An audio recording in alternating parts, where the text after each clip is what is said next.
Nasa linya na natin ang NBI Director, si Attorney Melvin Chicago Matibag. hindi po niya middle name 'yon. Pampasaya lang po 'yon. Director, magandang morning. Si Ka Jerry at si Ka Tunying po ito. Magandang umaga po, Ka Jerry at Ka Tunying. Maraming salamat po sa inyong pag-imbita at magandang umaga po sa lahat ng tumatakinig sa inyo. Ay, Director, bago po ang lahat, hindi ba merong isang pro-Duterte vlogger na pinangalanan kayo? Meron daw kayong property saan ba yun? Ang laki. Sa Amerika. Sa laki. Amerika. Laki. Nakita ko yung picture eh. Ang ganun, grabe. Sabi ko, pag nakapunta ako ng baka pwedeng mahiram baka yun. pwedeng makitira naman dyan. At ang matindi nun, Director, ang asawa daw nung Melvin Matibag na yon ay Ana Marie. Nako. Oo. Problema yan, Oo. Director. Baka naman. Ano ba update doon? Kasi may nakita ko parang tinake down niya yung sarili niyang post at nag-apologize itong si ano pangalan? Sasot. Sasot. Si Sasot. Director, paki-clarify niyo ngayon. Baka naman kayo talaga yun, ha? Ayun na nga po, Ka Jerry, Ka Tunying, natatakot na ako sa asawa ko. Baka isipin na asawa pa tayong iba eh. Isa lang po yung asawa natin. Congresswoman lamang po. Maria Reni Ann Lourdes po ang pangalan, hindi po Ana Maria. Hindi Ana Marie. Pero tama po yun na bukod sa tinake down po ni Sasot yung kanyang post, ay humingi pa po ng patawad sa kanyang pagkakamali. And I think this is the first time itong vlogger na to humingi ng tawad sa kanyang pagkakamali. Pero hindi naman po talaga yan voluntary na take down din lang sapagkat inireklamo po namin yan sa sa Meta for sharing a fake news. Kasi fake po talaga eh. Actually, it's really very, dahil kapangalan ko po talaga yung may-ari. Melvin Matibag talaga mismo? Melvin, tapos ang nagkaiba lang yata, middle name. Attorney rin? Hindi. Hindi po. Pag naging attorney pa yun eh. Graduate po siya ng Letran. 2000 pa nag-migrate sa Amerika. At 2004, sila po mag-asawa, nakabili ng property nun sa Stevenson Ranch. So, yun po yun. Ang malaki po kasi pagkakamali dito, mayroong isang major network ngayon na pinick up yung post na yan ni Sasot at ginamit po na balita nila. Ayun. Yung mga political vlogger na hindi sang-ayon sa ating ginagawa, ayun po, ginamit na content nila. Naging damaging po. Pero at least ngayon, maliwanag po na talagang hindi po sa atin. Hindi kayo yun. Tina-target lamang tayo politically po ng mga tao na hindi sang-ayon sa atin. Nagreklamo kayo sa Meta, pero hindi ba kayo gumawa ng legal action doon sa nag-post nito? Kasi pinulutan na kayo eh. Nagpiprepare po yung aming mga lawyers to file the necessary legal actions po. Ano po. So, kahit na siya po ay nag-take down na at nag-apologize na, maghahain pa rin po kayo ng reklamo? Tama po yung kailangan po para po maitama po at turuan po ng leksyon yung mga gumagawa po ng ganyan. Pero kakaiba, no? Ang tindi na what a coincidence. What a coincidence. Pero yung Melvin Matibag, tas ang asawa tapos Ana Marie. Pero buti na lang at kinlaro nyo na hindi Ana Marie ang pangalan. Okay. Doon naman sa isa, Director, itong kanina binabasa ko yung istorya tungkol sa motu proprio investigation na ginawa ni Senator Ping Lacson diyan sa Taguig. Ang NBI ba meron din ganong aksyon? Ngayon po, meron po nakarating sa amin mga informasyon at yun naman po nasa mandato namin. At hanggang ngayon po, meron po kaming yung task force po namin ng flood control issue.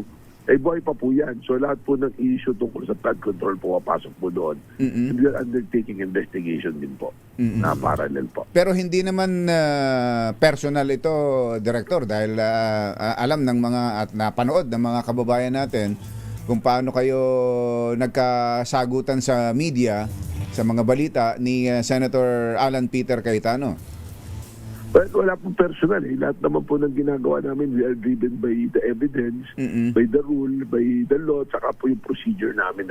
Makikita naman po dyan. Ganoon naman po yung basyan. At makikita nyo naman po yung ginagawa ng NBI. hindi naman po nakatutok lamang sa ilang personalidad. Yung po aming mandato, lahat po ginagawa namin, wala po tayong tinitingnan na political or personal paniniwala po natin. Opo, importante po 'yan, Director, kasi kung magiging political 'yon, kung kahit na walang ebidensya, ididiin ninyo, di po ba? Ang gusto lang po naming hilingin sa inyo sa pag-iimbestiga, pagka, i-message ko sa inyo to kapag walang sala, pag maayos, ay sabihing maayos. Pagka naman may ebidensyang sablay, ghost, kasama nyo po kami dyan sa pagdidiin dyan, Director. Opo, tama po yan. Salamat po. Pamantayan po natin yan, Katunying. At tayo naman po, personal na nagkakausap at naniniwala ako na pares po yung layunin natin. Sabi nga po din dun sa 2x2, kung maitim ang balak, magtago ka na. Opo. Opo. Yun naman po naman yun Ikinignan po tayo. Okay, puntahan na po natin tong mga mambabakal na to. Itong Chinese company na Saan yan? Sa Magalang, Chuanxing Pampanga? Steel Plant. Oo. Teka, meron din daw sa Kwan? Related ba to dun sa Mindanao? Kaya nga tinitingnan ko, yung palang sa Mindanao ay Sanja. Sanja. Oo. Sandia po. Opo. Sandia. So ito'y parehong Chinese company, Director. Opo. Katunayan po, 4 na po yan. Yung ating pong mga napasara na rin ng NBI po. Wala pa po ako, nagsinasimulan na yan. Meron po sa Bulacan at meron din po sa Pampanga. Yung Sanjia, sa panahon ko na po yan, matagal po naming inoperate yan, kinising namin. Nasa doon po yan sa PBDEC, nandoon Malaking planta po yan na yan po yung sistema rin. Ito naman pong sa Magalang, Pampanga, itong July 18 po, na rin po natin. Pares po. And we are looking at the relationship po kasi may mga presence po we are not link out yung mga Chinese po, pero yun po yung lumalabas mga Chinese po ng mga gumagasta rito, nagpipinance. Yun po sa Sanjia kasi malinaw po yun na kay Tony Yang po yun na planta. Pero ang parallelism po nito, parehas na substandard at parehas pong may presence ng radioactive material po na pwedeng magdulot po ng lung cancer at bone cancer, yung long-term exposure po nito. This is a joint operation po ng NBI at PAOK. Kasama po namin dito ang Philippine Nuclear Research Institute, kasama din po ang DOH, ang DOLE, ang DSWD. Malaking operation po. Ang ating pong SND, kasi ay AFP tumulong po sa atin dito. AFP. Ang Philippine Coast Guard. Napakalaki pong operation.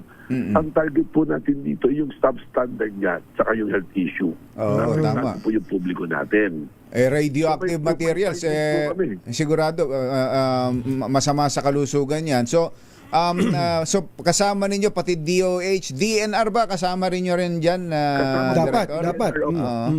Kasama rin po ang DNR.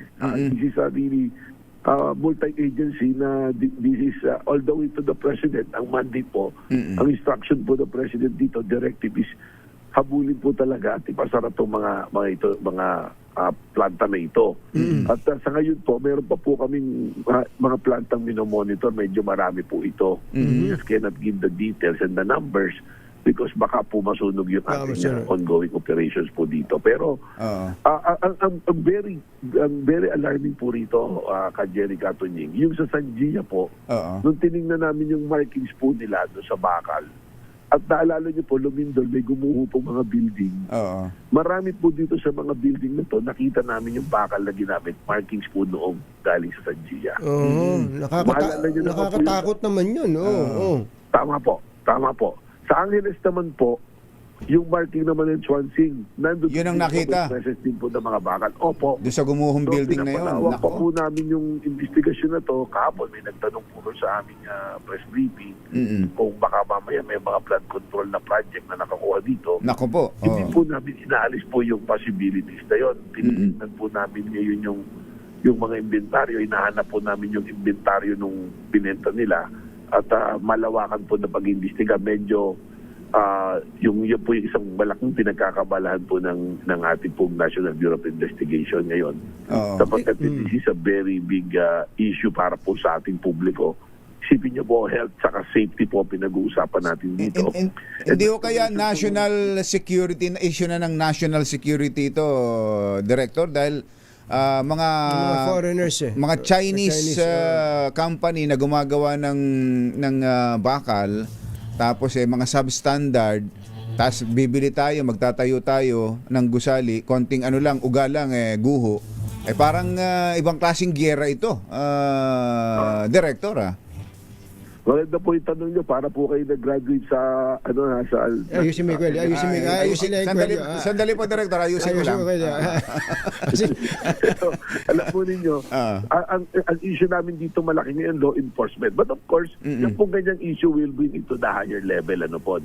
Although sama po sa mandato ng NBI naman yan, pero meron po tayong National Security Council to discuss that. We will make a report para po mas usapan, pero as this early, hindi naman po ako pwedeng magbitaw ng agad na sapantaha o kuro-kuro o conclusion. Ang malinaw po dito, may violation po ng batas. So law enforcement issue po ito na lumalabas sa atin ngayon. Na doon pa lang po, nakatakot na dahil apektado yung health sa safety. Tapos not to mention po yung ating pong economy rin. Dahil meron po tayong pamantay sinusunod. Meron pong mga standards yan at meron pong mga lehitimong nagninegosyo ng bakal. Ito po mura ibinibenta na apektuhan po yung mga buong industriya, papatayin yung ibang local industry. Oo, tama. Ito naman ay mula sa usapang national security. Ito naman po yung tanong ng geologs. Ba't ba ang daming barya na recover geologs nga yan. Para saan ba yung mga barya na yun? Wala tuloy maipanukli ang katunying sa opo. Katunying, hindi po pan-geolog siya. Maganda rin po yung tanong nyo na yan. Opo. Ayusin mo. Ayusin mo lang. Siguro na po yung barya na yan. So we are coordinating with BSP. What are the possible charges na pwedeng mangyari dito? Pero meron po kaming tinitingnan ng angulo rito kasi bakit napakaraming barya saan kukunin yan. Alam naman natin kung saan po yung maraming gumagamit ng barya at nakakaipon na maraming barya. Alam natin yan, yung mga nagpapataya po yun ng illegal na pwede pong dyan nanggagaling yan. So tinitingnan po natin yung mga anggulo na yan. Lahat po ay atin pong sinisipat po. Lalo pa ang mga barya na yan. Tinutunaw nila, Director? Yan po yung findings, tinutunaw po.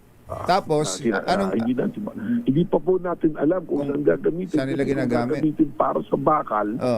Mas mahal po yan. Mahal nga yan, So, kasi ano bang kaya?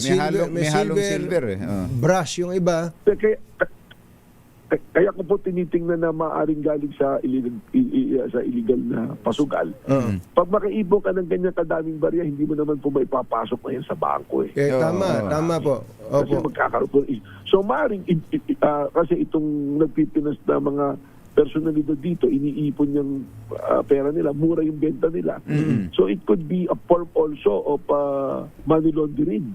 So, natin ang angulo na yan. Ano po? Mga gaano kadami ho yung barya na yan at kailangan ho namin ng panukli. Mukhang hindi na rin binilang ni Director dahil napakarami. Pero Gabundok. Ay, grabe, no? Gabundok po. Grabe, no? Central Luzon pa naman yan. Ang dami nagpapataya dyan. Talaga. Yun po yung isang angulo tinitingnan po namin dyan. Pero ang bottom line po nito, gusto ko po magpasalamat sa aming mga ahente na matagal po na surveillance na ginawa to. At ako po yung nagpapasalamat sa PAOK, sa tulong po ng PAOK ni pamumuno ni Yusek Benji Acorda, sa ating pong SND, sa Air Force na kay Secretary Gilbert Teodoro, at sa lahat po ng ahensya na mga tumulong dito. Kaya po nandiyan yung DOLE, sapagkat we're making sure na yung mga workers po na Pilipino, 300 plus na workers, hindi po sila ma-displace, magkaroon po ng trabaho. So, this is a complete operation po, Kajerica. Yung mga Chinese, marami ba yung Chinese na nahuli? Marami po. Marami din. Chinese. The workers din, summer workers, some are officers, some are kasama po dun sa dokumento. So 12 po yung kakasuhan namin personalidad dito. But yung po proof na may yung exposure dun sa radioactive materials, may problema. Then 10 po dun sa mga workers na nakita, meron na pong symptoms eh. Ganon. Symptoms po, opo. Oo, dahil nga hazardous Positive nga. hazardous yung mga materials na yan. So, Opo. nakakatakot po. At kami po sa NBI po, katulong yung ibang ahensya, marami po kaming tinututukan at tinahanap po na mga ganito pong gawaan din po. Ito po nag-invest ng mga malaking halaga eh. Opo. Yun po yung in-invest dito, tapos ganito yung gawain, hindi po natin ito papahintulutan. Kasama rin po natin ng DTI dito. DTI, opo. Sila talaga in charge pagdating sa standard, quality.